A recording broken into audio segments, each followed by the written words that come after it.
You always expect haunted things to be old and ornate, like a big oak armoire or a silver hairbrush. The dresser in his bedroom was neither. At best, it was probably made up of chipboard, and he doubted the mirror was backed with silver. That was a thing, right? Silver in mirrors? It didn't really matter. The first time he'd seen her, she was sitting in front of the mirror, or at least, she was in the mirror. He'd heard a soft humming from the doorway, and he'd gone in anyway, thinking maybe he'd left the radio on. He hadn't found a phone or a radio. What he'd found was a ghost. He wasn't immediately freaked out, probably because he was never much for scary movies. Mostly, they were always just so cornball. What the hell would a malevolent spirit gain from terrorizing some poor schmucks who just wanted to spend a weekend fucking in the woods? No, movies were silly.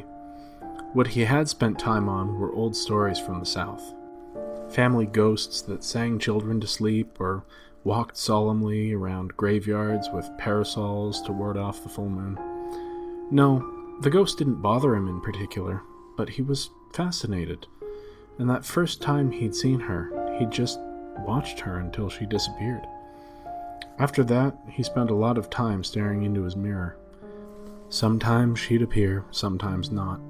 Either way, he would spend hours thinking about her. Who was she? She looked young, blonde, and pretty. The mirror was one of those floating things attached to the dresser by a small post. It was probably from the 80s, but his ghost didn't have a perm or anything. In fact, her long hair was almost perfectly straight. She'd been brushing it when he'd saw her, and she wore a poofy blouse. What did he know? Maybe it was an antique and the mirror was added later. As it went on, she began to appear more often, and he would spend more and more time listening to her hum and watching her brush her beautiful hair. She was becoming comfortable with him too, he could tell. At first, she'd pretended not to notice him, but he caught her now and then, looking, watching him. When he smiled, she smiled back, and then she'd fade away, until one day she didn't.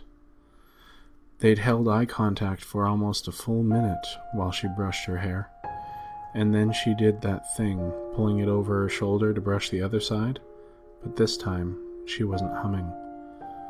She stopped to watch him. Then, ever so slowly, she began to unbutton her blouse. It's an odd thing seeing a ghost. Even when you're used to it, it's hard to focus on a phantom. She wasn't pale, he noticed. Her skin looked flushed, in fact, as she slid the blouse over her bare shoulder. It was just translucent, so that he could see himself through her. She held her hand over her bare breast, and they watched each other silently. Still, she didn't fade away. She let her hand fall away, and he took in the side of her tender breast. She had never stayed so long, and never so silently. When their eyes met again, she seemed solemn, or perhaps resolute. She seemed to stand, and as he watched, she walked away from him to sit, and then lay down on the reflection of his bed. He had to look over his shoulder to be sure she wasn't really laying there, but when he looked back, he saw she was gone. He sighed softly and stood up from his chair. He'd brought it into the bedroom just to watch her.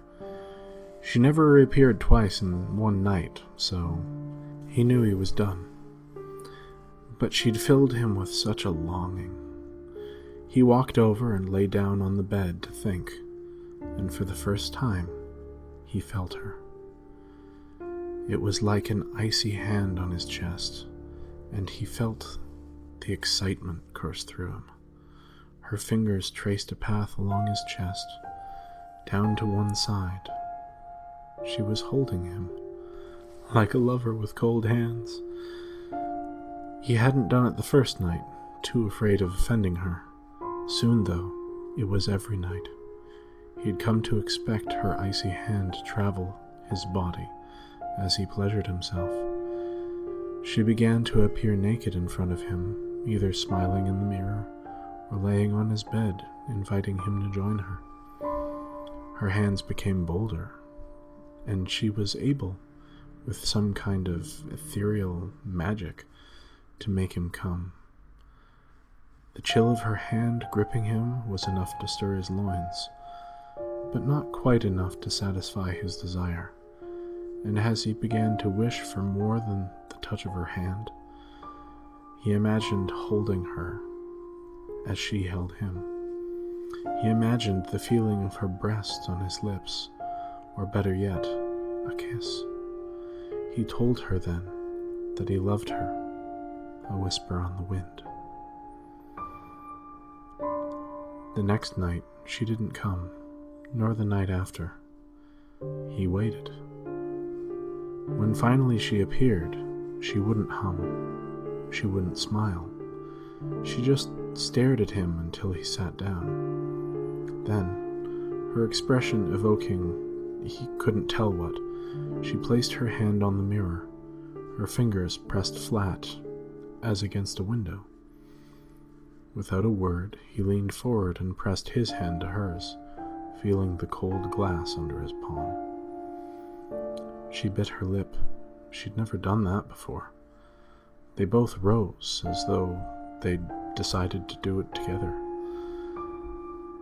and went to his bed. He lay there for a long time, wondering if he'd pushed her away, if he'd somehow made it impossible for her to reach him. Then he felt her cold hand on his chest. It was the last thing he ever felt.